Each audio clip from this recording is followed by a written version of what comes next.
जय हिंद साथियों, मैं प्रवीण कुमार सिंह पीएस क्लासेज में आप सबका स्वागत करता हूं।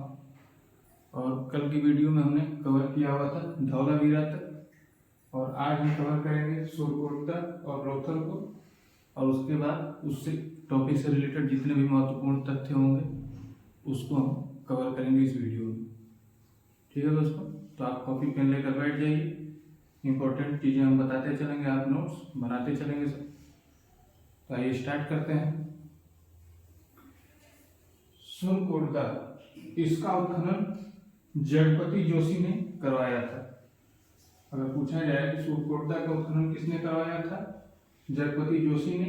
और इसमें महत्वपूर्ण यह है जो वर्तमान में गुजरात में स्थित है।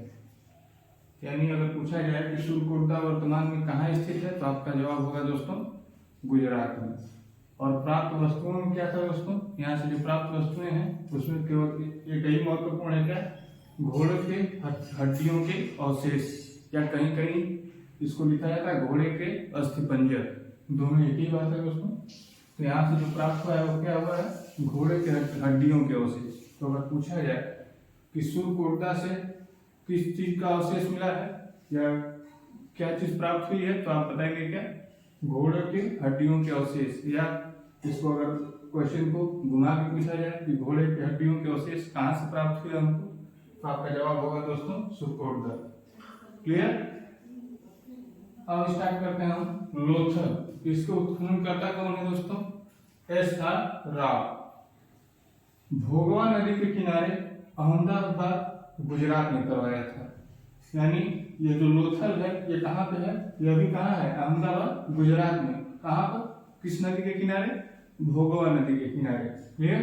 यह भी क्वेश्चन बन सकता है कि लोथल किस नदी के किनारे है, तो आपका जवाब होगा दोस्तों भोगवा नदी के किनारे। क्लियर। और यहाँ से जो प्राप्त वस्तुएं थी इसमें दो चीज महत्वपूर्ण है दोस्तों। सिंधु सभ्यता का बंदरगाह, यानी सिंधु सभ्यता का जो बंदरगाह मिला हो कहाँ से प्राप्त हुआ हमको, लोथल से। और घर के दरवाजे जो है सड़क की ओर खुलते थे। जितना भी हमने पढ़ा उस ये लोथल तक, अब इससे रिलेटेड हम क्या सारे इंपॉर्टेंट फैक्ट को हम कवर करेंगे। तो आइए दोस्तों ध्यान से सुनिएगा, और जो इंपॉर्टेंट होगा उसको आप नोट्स करते चलिएगा। इससे बहुत सारे क्वेश्चन कई बार एग्जाम में पूछे गए हैं दोस्तों। तो आइए स्टार्ट करते हैं। सिंधु सभ्यता को हड़प्पा सभ्यता, सैंधव सभ्यता, कांस्य युगीन सभ्यता भी कहते हैं। और मैंने पिछले क्लास में बताया था दोस्तों कि हड़प्पा सभ्यता का मुख्य नाम क्या है, या मुख्य किस नाम से जाना जाता है। तो आप इसका जवाब हमें कमेंट सेक्शन में जरूर दीजिएगा, हमने पिछले वीडियो में बताया हुआ है। तो सिंधु सभ्यता को हड़प्पा सभ्यता, सैंधव सभ्यता और कांस्य युगीन सभ्यता भी कहते हैं। क्लियर। सिंधु सभ्यता की जो लिपि थी वो क्या थी, भाव चित्रात्मक। क्लियर। उसमें केवल क्या भाव को दर्शाया गया था, उसके भाव को समझा जा सकता था। जो कि किधर लिखने का तरीका क्या था दोस्तों, जो सिंधु सभ्यता की लिपि को लिखने का तरीका क्या था, दाएं से बाएं। क्लियर। यानी राइट से लेफ्ट की ओर चलती थी इसकी लिपि। क्लियर। और अभी तक क्या है, सिंधु सभ्यता की लिपि को अभी तक पढ़ा नहीं जा सका। क्लियर। सिंधु सभ्यता की लिपि को अभी तक पढ़ा नहीं जा सका। अगर पूछा जाए कि सिंधु सभ्यता की लिपि को लिखने का तरीका क्या था, तो आप बताएंगे दाएं से बाएं। और इसमें यह भी इंपॉर्टेंट है कि अभी तक उस लिपि को पढ़ा नहीं जा सका। क्लियर। सैंधववासी विश्व में प्रथम कपास उत्पादक। क्लियर। यानी जो विश्व में सबसे पहले कपास के उत्पादक थे वो कौन थे, सैंधववासी थे। इसलिए यूनानियों ने कपास को सिंडोन अर्थात सैंधववासी की उपज बताया। यानी सैंधववासी जो थे वो विश्व में कपास के प्रथम उत्पादक थे, इसलिए यूनानियों ने इनको क्या बताया, सिंडोन, जिसका अर्थ होता है, सिंडोन का अर्थ होता है सैंधववासियों की उपज। क्लियर। तो ये क्वेश्चन बन सकता है दोस्तों कि कपास के सर्वप्रथम उत्पादक कौन थे या प्रथम उत्पादक कौन थे, तो आप बताएंगे क्या, सैंधववासी। क्लियर। और यूनानियों ने कपास को सिंडोन नाम दिया, यानी सैंधववासियों की उपज। क्लियर। नेक्स्ट पॉइंट क्या है दोस्तों, सिंधु घाटी सभ्यता के लोग कृषि और पशुपालन करते थे, यानी सिंधु घाटी सभ्यता के लोग जो है कृषि और पशुपालन करते थे, लेकिन उनका जो मुख्य व्यवसाय था वो क्या था, व्यापार, बिजनेस। क्लियर। मुख्य जो व्यापार था उनका बिजनेस था।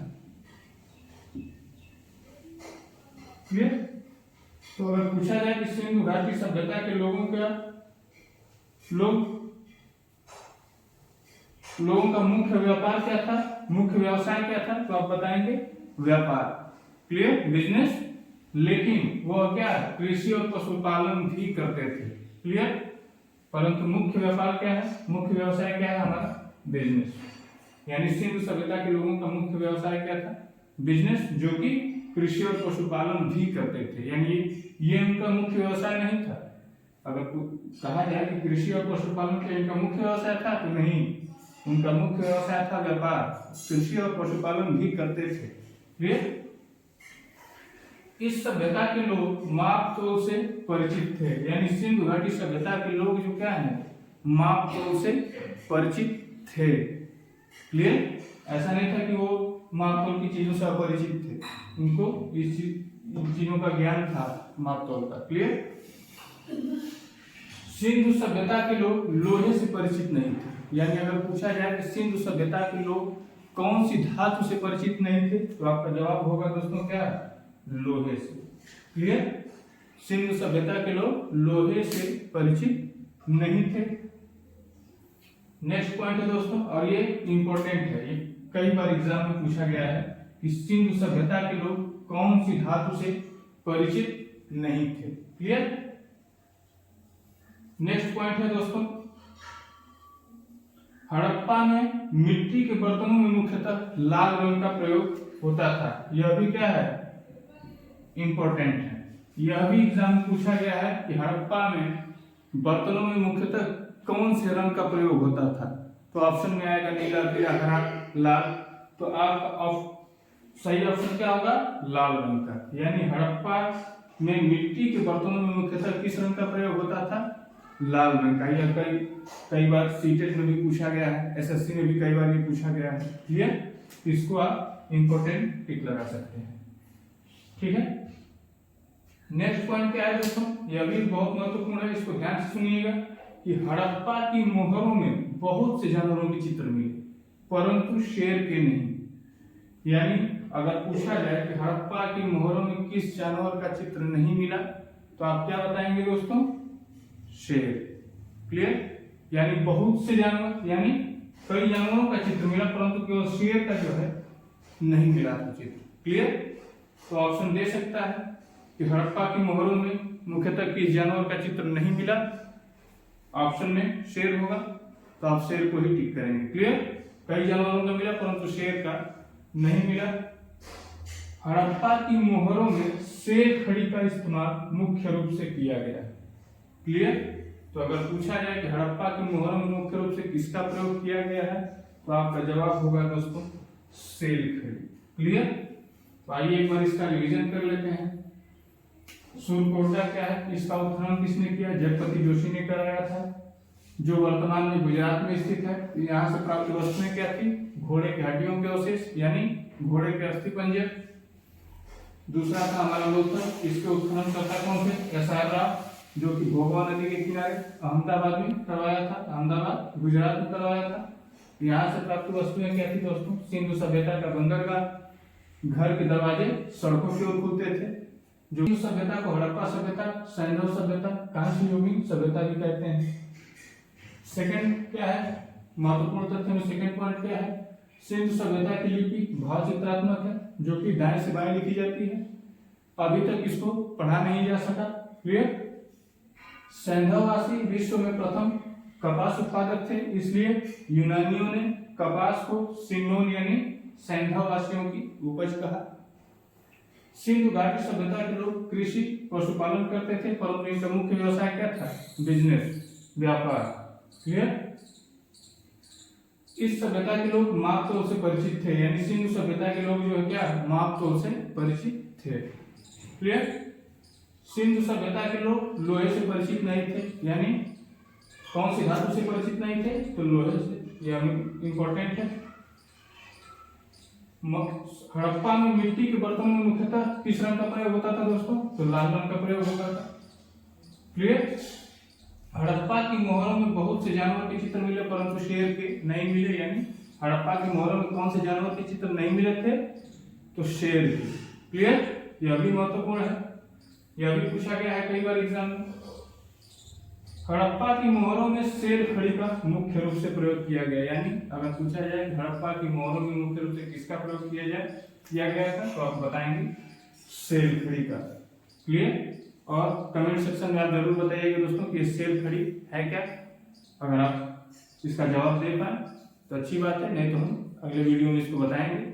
आपके जवाब का इंतजार होगा दोस्तों, आप जरूर बताइएगा कि शेर खड़ी क्या है। आप अपना जवाब कमेंट सेक्शन में जरूर दीजिएगा। नेक्स्ट वीडियो में हम कवर करेंगे वैदिक सभ्यता को। क्लियर? तो दोस्तों उम्मीद है कि वीडियो आपको पसंद आई होगी। अगर वीडियो पसंद आई हो तो चैनल को लाइक और सब्सक्राइब करिएगा, बेल आइकन को दबा लीजिएगा, ताकि ऐसी वीडियोस हम आपको अपने चैनल के माध्यम से देते रहें। धन्यवाद। जय हिंद।